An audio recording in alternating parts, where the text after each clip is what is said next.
The single arm lat pull down is probably gonna have the widest degree of variations depending on what you have available to you. So let's start with, you're at a commercial gym and they've got a cable machine. This isn't every single gym, this is a piece of cake. So we've got two options. The first option is to organize yourself into a half kneeling position, and this is going to basically create a loading pattern that doesn't deload on my lats.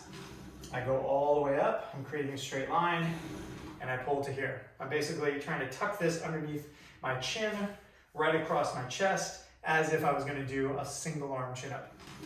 So the reason why I like this version best is because it takes additional effort to hang out down here versus if I'm in the standard seated one. Obviously I'm not seated, but I'm in like a seated chair position, and this is gonna be a little bit more vertical, just like you're doing the lat machine, but with only one handle.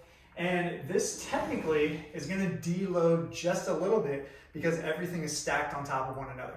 So I get a bit of relief because I can kind of hang out on top of myself to keep that weight from moving up, versus here, I don't have that luxury. My lat has got to do all the work. So you get a tiny more stimulation in the lat. Both are totally fine, don't get me wrong.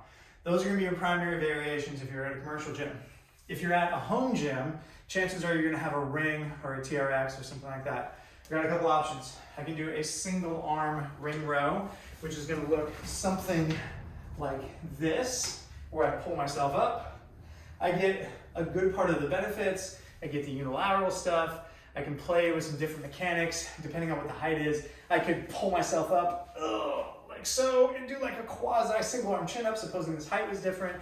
You're really gonna have to play with what you have at your disposal.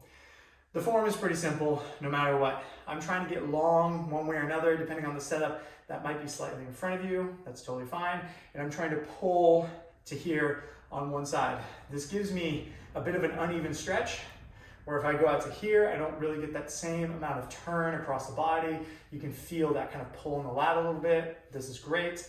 And I get to kind of pull and rotate that back in. That is gonna be slightly different than if I go just through a straight lat pull down.